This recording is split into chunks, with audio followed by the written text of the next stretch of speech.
सत श्री अकाल दोस्तों, मैं हाँ तुहाडा अपना गुरविंदर सिंह। तुसी देख रहे हो बाजवा एंड संधू व्लॉग्स। अज दा व्लॉग्स बहुत इंपॉर्टेंट होने वाला है तो विजिटर वीज़ा नूं लैके अज बहुत इंपॉर्टेंट इन्फॉर्मेशन तुहाडे नाल शेयर करनी है। दरअसल एक सवाल हुंदा है कि होटल बुकिंग ते कैनेडा विजिटर वीज़ा लगाइए, टूरिस्ट वीज़ा लगाइए या फिर असी स्पॉन्सरशिप ते लगाइए। जेकर स्पॉन्सरशिप ते लगा रहे हैं तो एक हुंदी है जेन्युइन स्पॉन्सरशिप, जिहड़ी कि तुहाडा कोई सगा संबंधी या ब्लड रिलेशन का कोई व्यक्ति तुहानूं भेज रहा है। एक इन्फॉर्मेशन वो हुंदी है या कह सकते हैं कि स्पॉन्सरशिप वो हुंदी है जिहड़ी जुगाड़ वाली हुंदी है, जो साडे इंडियंस नहीं टालते, जुगाड़ वाली स्पॉन्सरशिप भी मंगवाते हैं। सो अज गल करांगे कि जुगाड़ वाली स्पॉन्सरशिप का की फायदा है, होटल बुकिंग का की फायदा है, तो जेकर तुहाडा कोई ब्लड रिलेशन तो तुहानूं बुला रहा है कैनेडा, इनवाइट कर रहा है, तो उसका की फायदा है।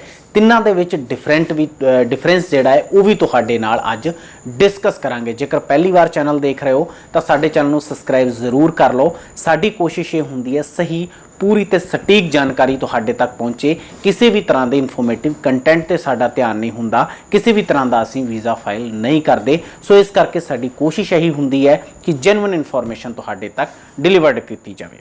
सो वीडियो शुरू करते हैं। सब तो पहली गल कि स्पॉन्सरशिप की है, एक सवाल हुंदा है, क्योंकि जिहड़े नवे ने, जिहड़े बिल्कुल अपने पिंड तो बिलोंग करते हैं, उन्होंने थोड़ा समझाउण तो पहला थोड़ा उस बारे इंट्रोड्यूस कर दिंदे आ। देखो कई ज्ञानी भी हुंदे ने जिन्होंने बहुत सारा नॉलेज हुंदा है, उन्हां वास्ते हो सकता है कि बहुत छोटी गल होवे, पर कई साडे पिंडां वालियां वास्ते बहुत इंपॉर्टेंट इन्फॉर्मेशन भी हो सकती है। देखो स्पॉन्सरशिप का मतलब ये हो गया कि तुहानू कैनेडा तो कोई इनवाइट कर रहा है कि तुसी आओ इत्थे, असीं तुहानू इत्थे घुमाउने आ या तुसी इत्थे आके घुमो, इत्थे कैनेडा नू देखो, कैनेडा का कल्चर देखो, तो उस तो बाद तुसी अपनी होम कंट्री वापस चले जाओ। एक ये स्पॉन्सरशिप हुंदी है।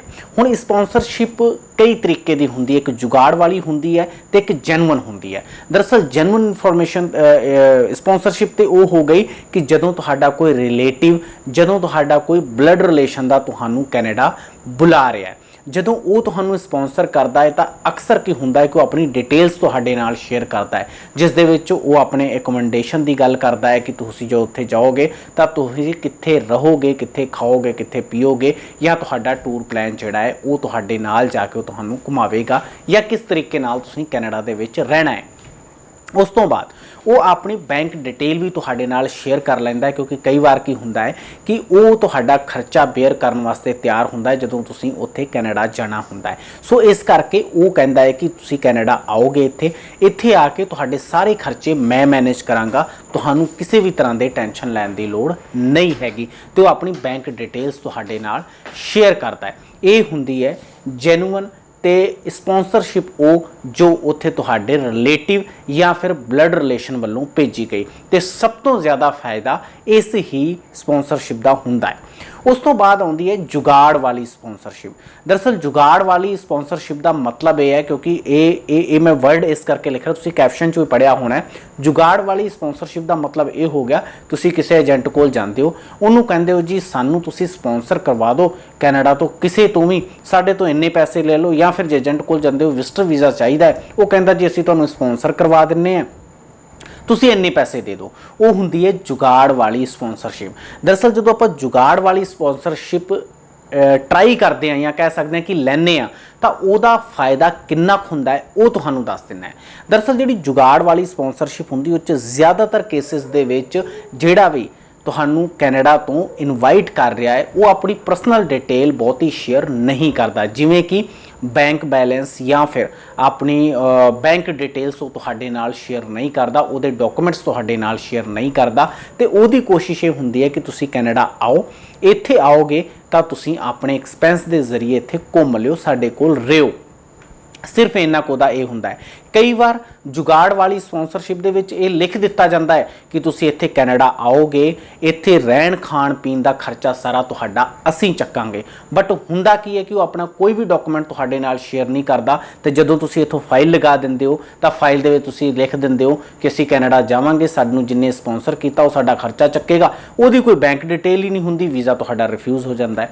कई बार की हुंदा है कि तुसीं लिखदे हो कि जी असीं सारा खर्चा करांगे, असीं अपना खर्चा चुकांगे, साडे कोल इन्ने पैसे है, ਤੇ ਜਿਹੜੀ ਉਹਨੇ ਸਪਾਂਸਰਸ਼ਿਪ ਤੁਹਾਨੂੰ ਭੇਜੀ ਹੁੰਦੀ ਹੈ ਉਹਦੇ ਵਿੱਚ ਉਹਨੇ ਲਿਖਿਆ ਹੁੰਦਾ ਜੀ ਅਸੀਂ ਖਰਚਾ ਕਰਾਂਗੇ। ਸੋ ਮਿਸਕਮਿਊਨੀਕੇਸ਼ਨ ਦਾ ਵੀ ਗੈਪ ਹੁੰਦਾ ਹੈ, ਕਿਤੇ ਨਾ ਕਿਤੇ ਉੱਥੇ ਮਿਸਗਾਈਡ ਕੀਤਾ ਜਾਂਦਾ ਹੈ। ਇਹ ਕਹਿ ਸਕਦੇ ਹਾਂ ਕਿ ਇੱਕ ਤਰੀਕੇ ਨਾਲ ਬੇਵਕੂਫ ਬਣਾਉਣ ਦੀ ਕੋਸ਼ਿਸ਼ ਹੁੰਦੀ ਹੈ ਐਮਬੈਸੀ ਨੂੰ। ਇਸ ਕੇਸ ਦੇ ਵਿੱਚ ਵੀ ਕਈ ਵਾਰ ਇਹ ਜਿਹੜੇ ਰਿਫਿਊਜ਼ਲ ਕੇਸ ਹੈ ਉਹ ਉਲਝ ਕੇ ਰਹਿ ਜਾਂਦੇ ਨੇ। ਸੋ ਕਈ ਵਾਰ ਉਦੋਂ ਵੀ ਐਪਲੀਕੈਂਟਸ ਜਿਹੜੇ ਉਹ ਰਿਫਿਊਜ਼ਡ ਹੁੰਦੇ ਨੇ।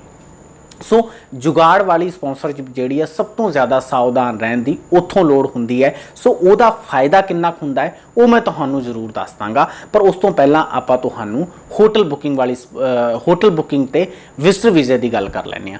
ਹੁਣ ਜੇ ਤੁਸੀਂ ਹੋਟਲ ਬੁਕਿੰਗ ਤੇ ਟੂਰਿਸਟ ਵੀਜ਼ਾ ਲਗਾਉਂਦੇ ਹੋ ਕੈਨੇਡਾ ਦਾ, ਤਾਂ ਉਹ ਕੀ ਹੁੰਦਾ ਹੈ ਕਿ ਤੁਸੀਂ ਇੱਥੋਂ ਜਦੋਂ ਕੈਨੇਡਾ ਲਈ ਅਪਲਾਈ ਕਰਨਾ ਹੈ ਤਾਂ ਉਸ ਤੋਂ ਪਹਿਲਾਂ ਤੁਸੀਂ ਹੋਟਲ ਬੁੱਕ ਕਰਨਾ ਹੁੰਦਾ ਹੈ। ਤੇ ਜੋ ਵੀ ਤੁਹਾਡੀ ਟਰੈਵਲ ਆਈਟਨਰੀ ਹੈ ਉਹ ਆਈਟਨਰੀ ਜਿਹੜੀ ਹੈ ਉਹ ਤੁਸੀਂ ਸ਼ੇਅਰ ਕਰਦੇ ਹੋ ਆਪਣੀ SOP ਦੇ ਜ਼ਰੀਏ ਜਾਂ ਕਵਰਿੰਗ ਲੈਟਰ ਦੇ ਜ਼ਰੀਏ। ਆਈਟਨਰੀ ਦਾ ਇੱਕ ਅਲੱਗ ਤੋਂ ਵੀ ਲੈਟਰ ਜਿਹੜਾ ਉਹ ਤਿਆਰ ਕੀਤਾ ਜਾਂਦਾ ਹੈ। ਉਸ ਦੇ ਵਿੱਚ ਤੁਸੀਂ ਲਿਖਦੇ ਹੋ ਕਿ ਇੰਨੀ ਤਰੀਕ ਨੂੰ ਮੈਂ ਇੰਡੀਆ ਤੋਂ ਜਾਵਾਂਗਾ, ਫਲਾਈਟ ਹੈ ਮੇਰੀ, ਇੰਨੀ ਤਰੀਕ ਨੂੰ ਮੈਂ ਇਸ ਹੋਟਲ ਦੇ ਵਿੱਚ ਰਵਾਂਗਾ, ਫਲਾਨੀ ਜਗ੍ਹਾ ਜਿਹੜਾ ਹੈ ਉਹ ਮੈਂ ਵਿਜ਼ਿਟ ਕਰਾਂਗਾ, ਇੰਨੀ ਤਰੀਕ ਨੂੰ ਮੈਂ ਇਸ ਹੋਟਲ ਦੇ ਵਿੱਚ ਰਵਾਂਗਾ, ਇੱਥੇ ਮੈਂ ਵਿਜ਼ਿਟ ਕਰਾਂਗਾ, ਉਸ ਤੋਂ ਬਾਅਦ ਇੰਨੀ ਤਰੀਕ ਨੂੰ ਮੇਰੀ ਫਲਾਈਟ ਹੈ ਤੇ ਮੈਂ ਵਾਪਸ ਆ ਜਾਵਾਂਗਾ। ਹੁਣ ਇਹ ਹੁੰਦੀ ਹੈ ਤੁਹਾਡੀ ਹੋਟਲ ਬੁਕਿੰਗ, ਯਾਨੀ ਕਿ ਤੁਸੀਂ ਉੱਥੇ ਜਾ ਕੇ ਹੋਟਲ ਵਿੱਚ ਰਹੋਗੇ। ਹੁਣ ਹੋਟਲ ਬੁਕਿੰਗ ਤੇ ਜੁਗਾੜ ਵਾਲੀ ਸਪਾਂਸਰਸ਼ਿਪ ਦੇ ਵਿੱਚ ਜੇਕਰ ਮੈਂ ਕੰਪੈਰੀਜ਼ਨ ਕਰਾਂ ਤਾਂ ਹੋਟਲ ਬੁਕਿੰਗ ਵਾਲੀ ਜ਼ਿਆਦਾ ਸੇਫ ਹੈ ਮੇਰੇ ਹਿਸਾਬ ਦੇ ਨਾਲ, ਜੇਕਰ ਤੁਹਾਡੀ ਪ੍ਰੋਫਾਈਲ ਬਹੁਤ ਚੰਗੀ ਹੈਗੀ ਹੈ। ਤੇ ਜੁਗਾੜ ਵਾਲੀ ਸਪਾਂਸਰਸ਼ਿਪ ਜਿਹੜੀ ਹੈ ਉਹ ਕਿਤੇ ਨਾ ਕਿਤੇ ਤੁਹਾਨੂੰ ਕਿਸੇ ਨਾ ਕਿਸੇ ਮਿਸਪ੍ਰੈਜੈਂਟੇਸ਼ਨ ਦੇ ਵਿੱਚ ਪ੍ਰੋਬਲਮ ਹੋ ਸਕਦੀ ਹੈ। ਬਟ ਹਾਂ, ਕਈ ਵਾਰ ਜੁਗਾੜ ਵਾਲੀ ਸਪਾਂਸਰਸ਼ਿਪ, ਕਈ ਏਜੰਟ ਹੁਣ ਕਿਸ ਤਰ੍ਹਾਂ ਕੰਮ ਕਰਦੇ ਨੇ ਉਹ ਹਰ ਇੱਕ ਦਾ ਇੱਕ ਵੱਖਰਾ ਤਰੀਕਾ ਹੁੰਦਾ ਹੈ।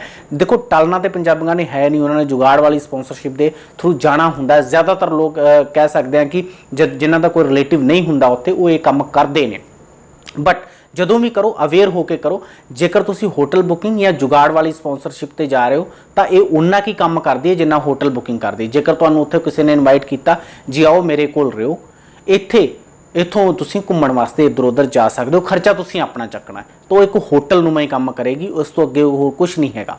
ਤੇ ਜੇਕਰ ਤੁਸੀਂ ਹੋਟਲ ਬੁਕਿੰਗ ਕਰਦੇ ਹੋ, ਸੇਮ ਉਹੀ ਚੀਜ਼ ਹੈ ਕਿ ਤੁਸੀਂ ਹੋਟਲ ਵਿੱਚ ਰਹੋਗੇ, ਖਰਚਾ ਪਾਣੀ ਸਾਰਾ ਆਪ ਕਰੋਗੇ। ਸੋ ਉਸ ਸਪਾਂਸਰਸ਼ਿਪ ਦਾ ਫਾਇਦਾ ਕੀ ਹੈਗਾ ਜਿਹਦੇ ਵਾਸਤੇ ਆਪਾਂ ਲੱਖਾਂ ਰੁਪਏ ਖਰਚ ਕਰ ਦਿੰਨੇ ਆ ਕਿ ਅਸੀਂ ਸਪਾਂਸਰਸ਼ਿਪ ਕੈਨੇਡਾ ਤੋਂ ਮੰਗਾਈਏ, ਸਾਡਾ ਵੀਜ਼ਾ ਰਿਫਿਊਜ਼ ਨਹੀਂ ਹੋ ਸਕਦਾ। ਸੋ ਇਸ ਚੀਜ਼ ਦਾ ਜ਼ਰੂਰ ਧਿਆਨ ਰੱਖਿਆ ਕਰੋ। ਬਹੁਤ ਸਾਰੀਆਂ ਕੁਐਰੀਜ਼ ਸੀਗੀਆਂ ਕਿ ਜੇਕਰ ਅਸੀਂ ਜੁਗਾੜ ਵਾਲੀ ਸਪਾਂਸਰਸ਼ਿਪ ਮੰਗਾਉਂਦੇ ਆ ਤਾਂ ਉਹਦਾ ਫਾਇਦਾ ਕੀ ਹੋਵੇਗਾ, ਤੇ ਉਹਦਾ ਫਾਇਦਾ ਸਿਰਫ ਉਨਾ ਕੀ ਹੋਵੇਗਾ ਜਿੰਨਾ ਤੁਸੀਂ ਹੋਟਲ ਬੁਕਿੰਗ ਤੇ ਕੈਨੇਡਾ ਜਾ ਕੇ ਫਾਇਦਾ ਚੱਕ ਸਕਦੇ ਹੋ। ਸੋ ਉਮੀਦ ਕਰਦਾ ਕਿ ਈਜ਼ੀ ਵੇ ਦੇ ਵਿੱਚ ਮੈਂ ਕੋਸ਼ਿਸ਼ ਕੀਤੀ ਤੁਹਾਨੂੰ ਇਹ ਪੂਰੀ ਉਲਝੀ ਹੋਈ ਕਹਾਣੀ ਜਿਹੜੀ ਉਹ ਸੁਲਝਾਉਣ ਦੀ ਜਾਂ ਸਮਝਾਉਣ ਦੀ।